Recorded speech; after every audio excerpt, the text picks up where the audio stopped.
Hello, everybody. It is the Locked On Big 12 Roundtable. It is a Wednesday evening as we are doing this right now. I am Josh Neighbors, the host of Locked On Big 12. To my right, it is Jacob Hatch. He is the host of Locked On Cougars.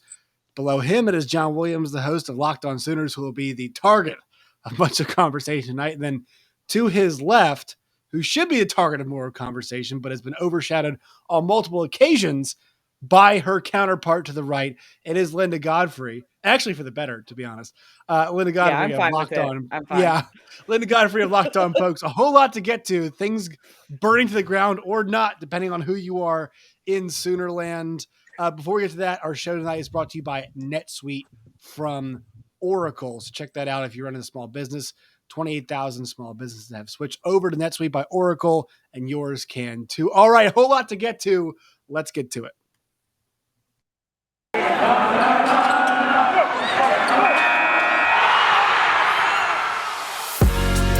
You are Locked On Big 12, your daily podcast on the Big 12 Conference, part of the Locked On Podcast Network, your team every day. All right, so this is the meeting of the Big 12 minds. Actually, first thing we should say is our friend Steven Simcox is not here tonight, dealing with some family, some personal stuff. So please keep him in your thoughts, your prayers, whatever else you do. But just think about him right now. He cannot be with us tonight, so he's doing some personal stuff.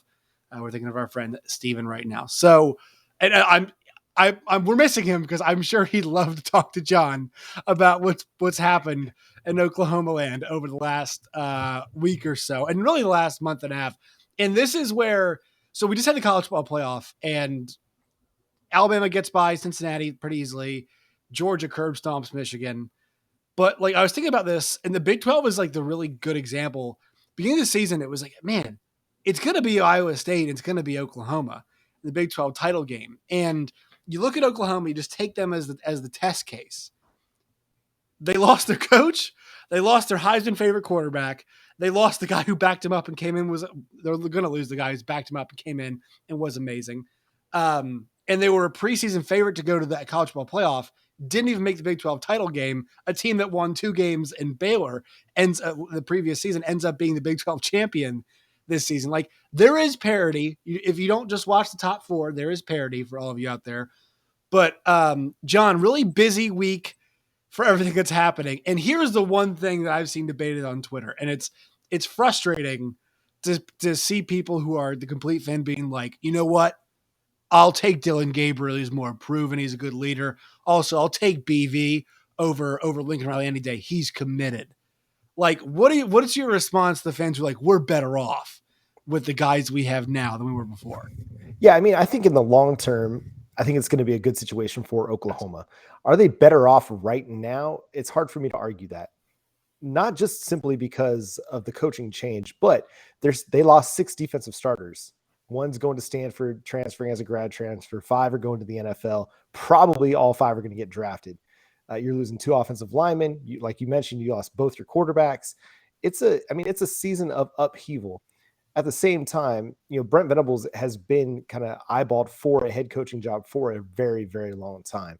And so this is just kind of the culmination of all of his work. And so I think there is a lot of optimism because of what he's done as a defensive coordinator, what he's done as a recruiter in helping Clemson build 2 national championship teams. Are they better off now? I can't argue that. I can't say that they are better off. I will say I like the direction that they're heading, and I'm very optimistic for the future because of what they've got in place. No, I don't think Dylan Gabriel is a better quarterback than Caleb Williams. I do think he's a capable quarterback, and I do think that he's going to be very good for Oklahoma, especially if they're able to hold on to Marvin Mims at wide receiver, Jaleel Farouk as well. I think they'll be in really good shape. Dylan Gabriel averaged more than 300 yards passing for his career. That's pretty good. That's pretty salty. The American Athletic Conference, it's underrated as a conference, I believe. And so I feel like he's a good quarterback. Nobody's going to confuse him for Caleb Williams, but I think he's got the right attitude. He's got a little bit of that moxie, but kind of not to the same level that was Spencer Rattler, but it's kind of like that. Yeah, we're going to go and we're going to compete and we're going to contend. So I think they're in good shape. And then there's that small, minute chance that, Caleb Williams comes back, although I don't believe that's going to be the case. And so, yes, they've got a lot of work to do this offseason to retool their program, and a lot of that's going to start on the defensive side of the football. I think offensively, I think they'll still be really, really good. But as it's been for years with Oklahoma, can they contend if their defense is not better than average, if it's not a top 30 defense? Right. Yeah, it's a big question. And well, it's hard to at the top level. I mean, we've seen it time and time again. The Caleb Williams situation is really interesting. So the thought that popped into my mind this week when I saw Caleb Williams transferring, and then I saw the statement from the athletic director / coach. It was interesting because their interim coach, Bob Stoops, program legend, had said previously, this program is greater than one person. I was very surprised to then see the athletic director and the coach make a statement about one person who is transferring. So sorry, Linda, and sorry, Jake. I just want to get John, your response to somebody who would say that to you, like, okay, it's not about one person, but I've never seen an athletic director and a coach make a statement about one player in a situation that didn't involve, somebody being dismissed from a team or some outstanding situation like that. Yeah, the more I read that statement, the more I kind of thought about it, the more I thought it was odd to throw that in there as well. I mean, this is something that everybody's been talking about for the last month since Riley just up and left for USC. And so I feel like everybody could have just implied that the program is more than just one person. But they've also emphasized over the last month that the program is about the players, and he's your best player, arguably. I'm Nick Bonito to my money. He was the best player, but he's also gone to the NFL draft. But if the program's about the players, you don't necessarily want to talk about the leader and the best player on your team as if like you just don't want to kind of fuse those comments together, if that makes sense. And I know Linda's got comments on this. It's fine. But it just seemed like an odd PR strategy, in my opinion. I understand that they want to exude strength and confidence moving forward. At the same time, what it really reads to me is they see him leaving. As much as they're putting in the upper half of that statement, like we're going to continue to be in discussions with him and his family, we're going to pursue him on every front. That second half of the statement just makes me believe they think he's leaving. Hence the Dylan Gabriel transfer to Oklahoma as well. Yeah, right. Rather immediately too, which the part. All right. So in the words of Toby Rowland, the play man of the Sooners on radio, I'm going to unhitch the wagons and I'm going to let the metaphorical pony run around. That it is Linda Godfrey. So Linda, are you mad because this is two situations now where Oklahoma stuff has stole your thunder? So they win Bedlam, right? And the conversation the next Monday is about Lincoln Riley leaving Oklahoma. Then they have one of the biggest win in program history, according to their head coach, Mike Gundy, who's been there long enough to know, and an awesome comeback win in the year 6 game against Notre Dame. And then that gets overshadowed by the news on Monday that Caleb Williams is transferring and Dylan Gabriel is coming in. So how do you feel about this entire situation and how it's played out? So, right now. Well, personally, I'm not that worried about it. Like at the same time that I'm not proud of it, but mocking Oklahoma fans and what's happening there. I'm sorry, but when you get beat that many times, like there's some petty, I'm not proud of it, like I said, but yeah, it's well I've spent some time laughing at Oklahoma and all that they've gone through. And when they talk about, we're going to be fine. The bar was like on the floor, dude. Your head coach is gone. Both your quarterbacks, it was not a hard bar to clear to like be excited about the future. And as somebody who in seasons a lot, like next year, man. So like, I get that mentality. I'm not worried about it. Oklahoma fans, like my Twitter page is still all celebrating the way that Oklahoma State finished the season. So right. I'm not terribly worried about it. OU fans see us chirping at them because we're chirping directly at them. They don't see us celebrating the Fiesta Bowl win and Colin Oliver setting a freshman record for sacks on Oklahoma State and all the things that we've done this year. So I get it. I get that that's all they see, but I'm not going to not talk about it. It's hilarious. Yeah, it is.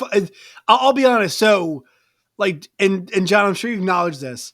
Like there is a meltdown happening, but also because here's the thing. So when Oklahoma moved to the SEC, a lot of people I've worked with said this is business. And look, Oklahoma fans should be excited about the move to the Southeastern Conference because It's new matchups. It's exciting places. It's not Manhattan, Kansas. It's not Ames, Iowa. It's new fun places. Baton Rouge, Louisiana. It's Columbia, Missouri, which is great. Well, they've been there before, but it's great college town. It's Gainesville, Florida. It's Columbia, South Carolina. It's Oxford, Mississippi. New places, new territories, fun places to travel to. By the same token, though, their coach did the same thing to them that their team did, their school did to the entire conference. So that is why there's a bit of laughing right now at them being like, look, that's why nobody's saying we feel bad for you. Well, I think the thing that people are most upset about is that it's pretty clear that Lincoln Riley was working on this throughout the season. And that he wasn't really focused on the 2021 college football season while he had an undefeated team heading into the final weeks of the season. I think that's where a lot of people really are rubbed wrong by how this all went down. I mean, the LA Times were the first to report that that his representation was in talks with USC not long after Clay Helton was fired. So it's like, I feel like a lot of people have a reason to be upset because it was a wasted season with one of their most talented rosters in Lincoln Riley's era. And it just went down the drain. Is it business? Absolutely. I think most people that I'm seeing are responding to Caleb Williams' entrance into the transfer portal with the idea that, hey, this is just part of what college football is like now. And I do credit Joe Castiglione and Brent Venables in their joint statement saying it's well within Caleb's right to explore his options in the transfer portal, especially given the fact that the guy that he committed to play for is no longer there. So like that part of it, I think for the most part, you got the small minority of Oklahoma Sooners fans that are just like, screw the kid, or this is terrible for football or whatever. But most people, I feel like, understand that this is what football is now, and that, kids are going to do this. They're going to transfer. And Caleb Williams, he has the right to go out and explore options. And that is part of the business of it. The Lincoln Riley thing, that's just a whole different thing. I mean, the Lincoln Riley situation has created a cascading effect that has it's unearthed what Oklahoma, it's just shaking the foundation of Oklahoma. Now, Bob Stoops kind of helped rebuild the confidence, Brent Venables as well.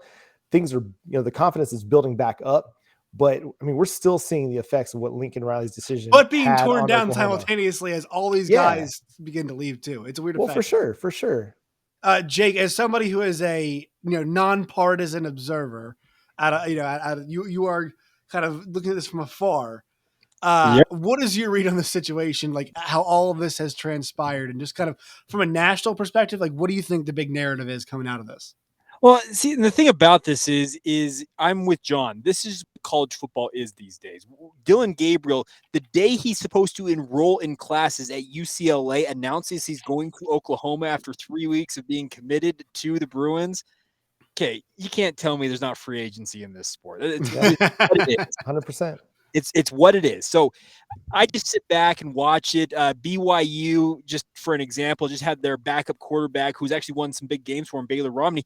He entered the transfer portal. He's looking at his options. He may just ultimately decide to stop playing football because he's getting a little bit older and he's trying to figure out what to do with his life. But I think anymore, these young men, they deserve the opportunity to go find an opportunity for themselves. Because as you mentioned, Lincoln Riley, we all know that he was talking with USC for multiple weeks in a row. We have it on very good authority that out at University of Oregon, Mario Cristobal, he was talking to Miami for what? Better half of the season to set up his move down to South Beach? Yeah, if these coaches are going to do this, give the kids their opportunity because they deserve it right along with the coaches. All right, I'm going to follow up with that in just 1 second. Quick word from our friends from NetSuite by Oracle. If you run a small business and you're not using NetSuite right now, you're not doing it right. Over 28,000 businesses have already switched to NetSuite. The new year, NetSuite has a new financing program for those ready to upgrade at netsuite.com/locked. That's netsuite.com/LOCKED. NetSuite is the #1 cloud financial system to power your growth with visibility and control of your financials, inventory, HR, planning, budgeting, and more. Head to netsuite.com/locked for this special one-of-a-kind financing offer on the #1 financial system for growing businesses. Once again, netsuite.com/locked. So, Jake, I'm kind of going to follow up on this with you.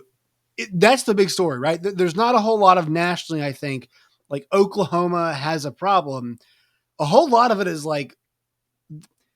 which is sad. It's like, this is a problem. The kids are moving around. But I think the good thing is a lot of people cover the sport like we do are saying, look, why aren't we talking about Brian Kelly over and over again, leaving a team that had a chance to go to the playoff? They were number 5. They're number 5.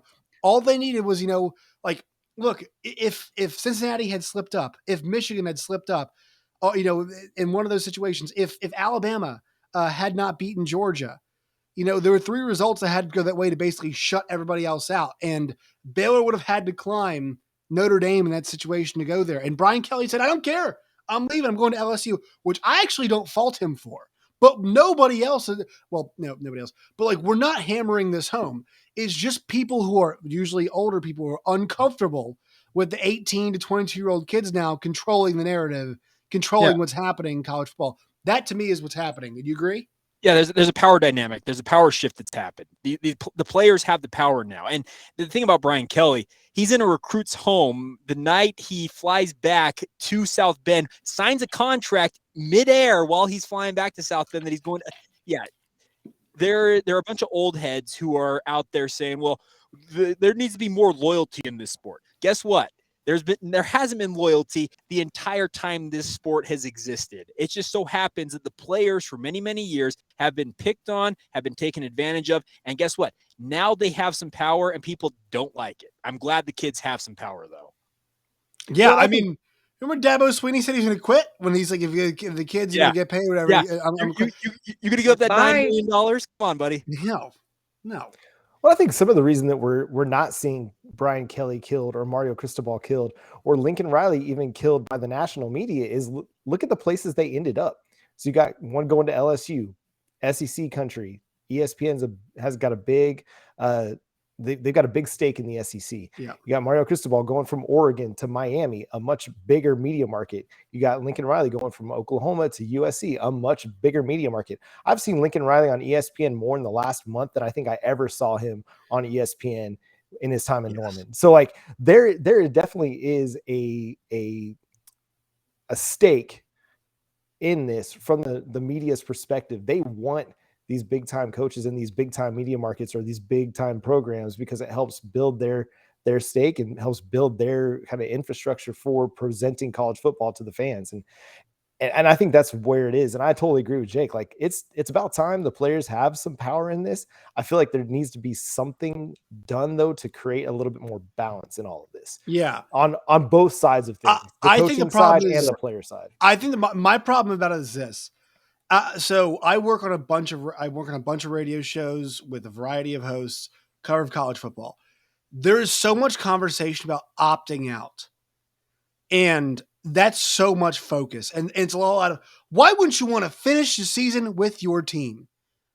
Dude, what about the coaches who have who lied to these kids time and time? Who are the liars here? Who are the ones that are getting shafted? It's the players.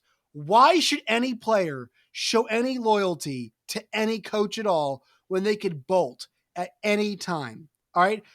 Like Lincoln Riley, here's the thing. I'm not even mad at him. I'm actually not mad. I don't think anybody should be mad. I think people should stop getting angry about any of these situations.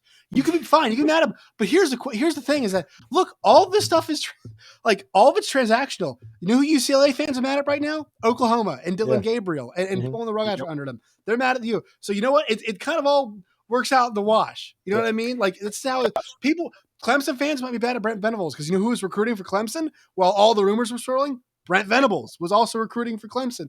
Like, this is all transactional, people. Stop acting like it's not. Like, just because you ignore it and be like, college football is pure. It's what I want it to be. It's potential third-round picks playing in the Sun Bowl. That's what it is. All right. For my enjoyment. Like, what the hell are we doing?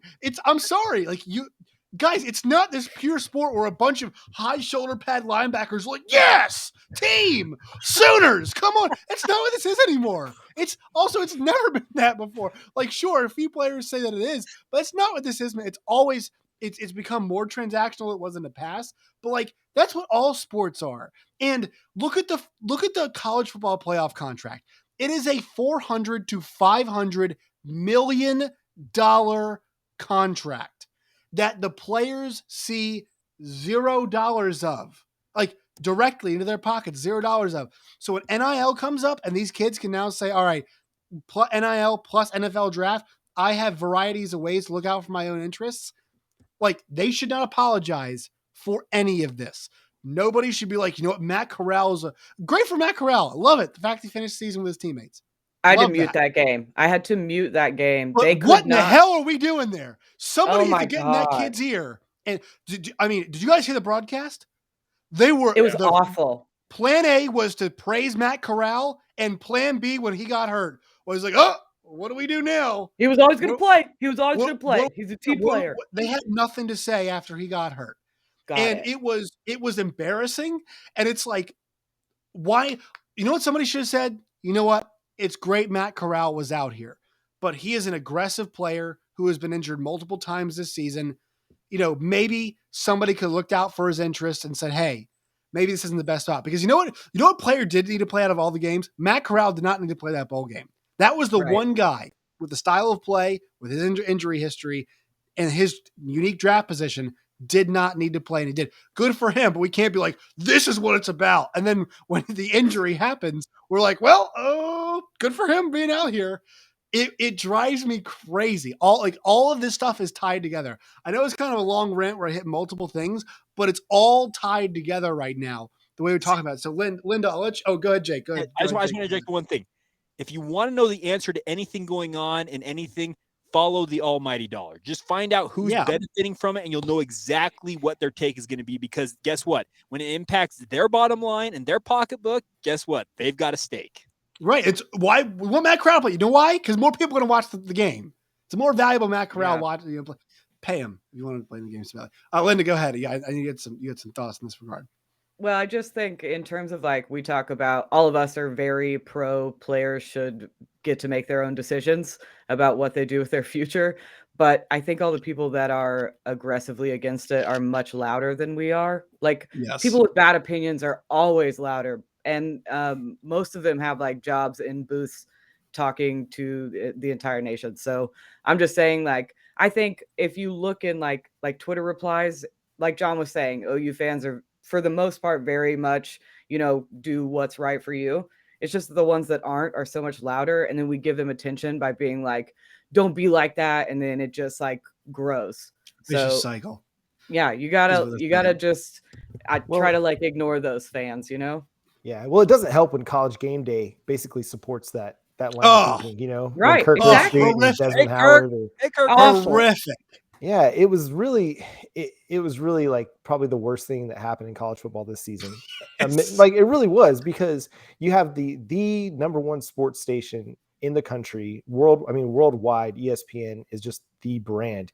You got, honestly, arguably the number one color analyst, and studio I would argue he's the best color analyst in all of football, like pro or college. And that's a reasonable argument to make. Sitting out there saying that this is all bad for college football, that the transfer portal, that bowl opt-outs, and telling kids that they don't love the game, like, that's terrible for college football. Yeah. And it just all it does is speak to the agenda that ESPN has, and it's just about making money. I mean, does Kirk Herbstreit really believe some of that stuff? I can totally see it. This is a guy that played 20, 30 years ago. Like, he's part of that older guard. But I think that was just really, really bad. It was just a bad look for the future of college football to have your number one voice that promotes your sport to go out there and basically rip, thousands of kids. Well, and it's bad when they sent him on Pardon My Take, to do a little, let's make him more likable apology. Look, I love Kirk Herbstreit. I think he's really, really smart. The idea that, like, kids don't love football as much as they used to is crazy to me. Just things have changed. Yeah. They always change. And everything in life, I don't mean this to be like a big life, but, like, what does not change? Yep. Like, at my job the other day, they've put in new, to replace boards, they've put in iPads. All right. Do the 24-year-old, 26-year-olds go back to our old boards. Yeah. You know what? Tough shit. It's changed. That's how all of life works, man. There's change. And so, look, when Kirk played, there was no $500 million television contract for the CFP, was there? No, there was no people who were like, you know what? This is kind of uncomfortable. It's kind of gross how much money is being made off these players' backs. Maybe they should get some of it. And so now the kids are like, you know what? I'm trying to squeeze every last ounce of money out of my football making career, because this is the one thing we know. We all like pro football too. It is not for long. Pro football, especially when you get to pro football, man. I mean, that is a quick, short, and sometimes brutal career. So now the avenues are open to, as a football player, to make as much money as possible. And let's be honest, most guys are probably out of football before, like, in their early 30s. So if you get a chance to make it now, man. Just and that's why when I hear people questioning how much the kids love football, you're going to question how much Kenny Pickett loves football? Seriously? Like, because he didn't play in the Peach Bowl? The guy came back to Pitt and won an ACC championship. I was at that game, man. He played his ass off. What does Kenny Pickett have to prove in a Peach Bowl against Michigan State? Like, what do you see against? Does he love football less? Does anybody here think he loves football less? No, and let me interject one thing on Kirk Herbstreit's part. He's got two sons that play college football right now, one at Clemson and one at Ohio State. I cannot believe he does not have a more nuanced take than what he went with. It was stunning to me. The fact, and a lack of apology too. The clarification, it wasn't really an apology. It was more of a clarification. It was just also weird. Kirk would have so secured the bag in college, like which we would not have blamed him. What, he's a handsome fella. I would put him on some posters. He's still a handsome guy. Even probably let's be real. It was just under the table. Come on. Yeah, that's true. I did not like. I love Desmond Howard too. I didn't like Desmond Howard agreeing with him. That one hurt. No, like these guys, these former players, they should be the advocates for the current player. Like they have the biggest voice. And yes, ESPN has a vested interest in all these guys playing, but these analysts, they are the advocate nationwide for college football, and they should be for the players, because that's the platform that they have. They worked hard for that platform. They have it now. And really, it's the players that provide the platform. If every single college football player decided, I'm done playing, guess what, Kirk? You don't got a job anymore. I mean, you can go watch Monday, you can go get on Monday Night Football or whatever. Yeah. But you're done on College Game Day. You're done calling college football games. And you look at guys that opted out of the 2020 season, like Micah Parsons, Rashawn Slater. I think they're doing pretty well for themselves, having sat out a year of football. The offensive and a rookie of the year and the defensive rookie of the year, looking pretty good. Yeah. So you might argue, like, hey, having a bit of a break from football might be a good thing for these players at times. And I want to actually mention this. So Jake, I was working Pac-12 radio the other day for Sirius, and we had Jordan Wynn on, the former quarterback. And this is an interesting point. He's like, we're jealous, us former players, of the current Utah guys because they're in the Rose Bowl, but we're so pleased where the program is. And I wish that sentiment was shared for something like this, right? Yeah. Like, I would love to make money while I was there. I'd love to make some NIL deals and get some free barbecue, or get some free meals if I was eating ramen or whatever while I was on campus. But I'm really glad the kids are now. I don't think we have enough of that. And I think you guys are all spot on with this point. Like, the problem is Jordan Wynn, like us, he's kind of small time. The guys like Desmond Howard, Kirk Herbstreit, I don't know who else you want to go to. I got like Tim Brando. I would say my own colleagues, Dustin Dvorak and Danny Cannell, are a little bit guilty of it as well. Sure. But they have the biggest voices out there in the sport. The problem is they seem to be on the wrong side, it feels like, of all of this. Yeah, that's tough. Anything else before we close out on this? I know it started with Oklahoma and kind of morphed into something else, but I think this entire Oklahoma conversation, like kind of we talked about, it's been nationally pegged as Oklahoma's situation in 2021 is everything wrong with college football. And I think our opinion is kind of like, this is just reality of 2021 of where we are. Adapt. I feel like the guy that I've seen like in Oklahoma spheres who had the best take on this was Rufus Alexander. And I just want to read his tweet to you. He's like, basically he said, Caleb's earned the right to do this. But the second tweet was the one I liked the best. He said, there's a better way to do this, and greed by the NCAA has turned this into the Wild Wild West. I hope the bidding for Caleb services come back at 10 million. I hope parents see that and start a bidding war for their kid. Get your popcorn ready. And that's the kind of advocacy you want from former players. Like, if this is going to be the system, then go secure the bag. I would like to, maybe we should have a conversation on this at some point about NIL and transfer portals and all that stuff. But I feel like there needs to be a little bit more like structure and organization to it. Yeah. So that a kid's not here one day, gone tomorrow kind of a thing. If But you'd like to that's- call the NCAA, I'm sure their phone will go right to it'll go right to the answering machine because Yeah. they kicked this can down the. And look, that's the problem is a lot of the blame falls on the kids when the NCAA knew this was coming. Yeah. And they set some of these parameters. They said, look, we're gonna like. Do you know how much stuff Congress has to deal with and state governments have to deal with? They're like, we're gonna let the states decide NIL.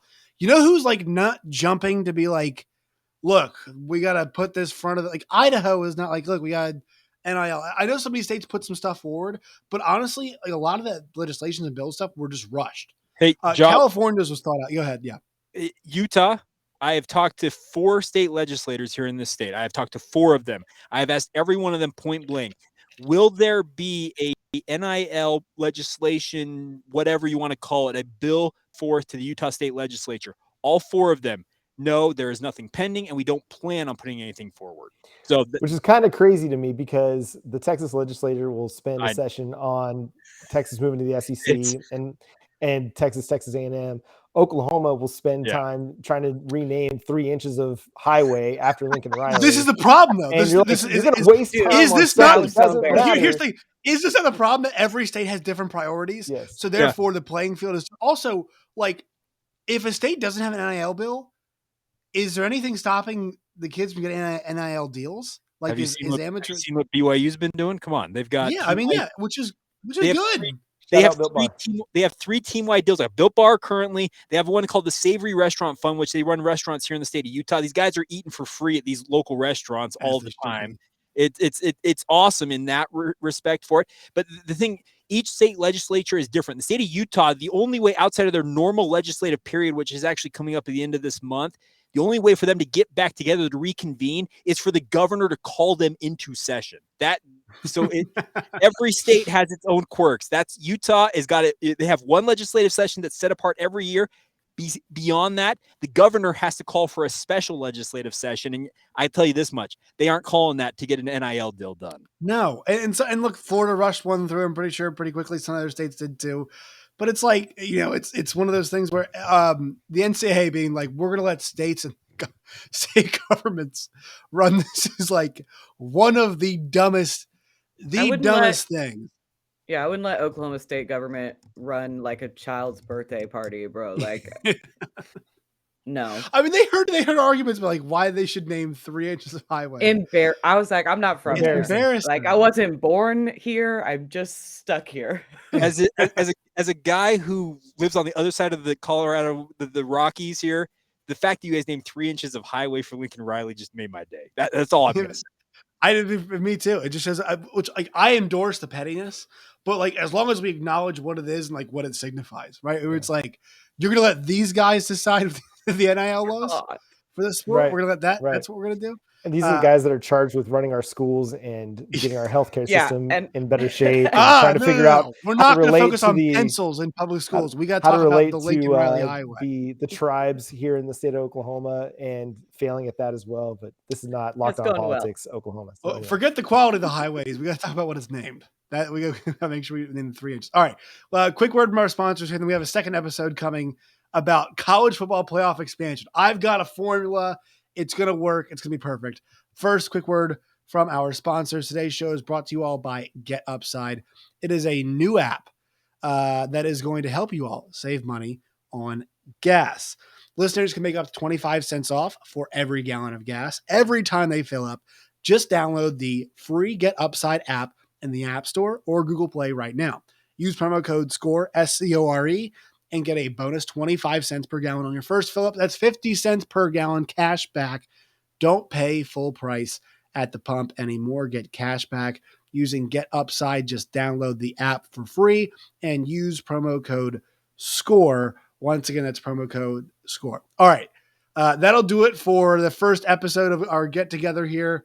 Everybody needs to give their actually, you know what? We'll just end the episode and we'll do the response, the reads and whatever at the end of the next one. So thank you for listening. That's John Williams. Below to my right, diagonal. There you go. Above him, it is Jake Hatch. Linda Godfrey went to get her charger. We'll be back with the second episode. Check out our playoff expansion special coming up.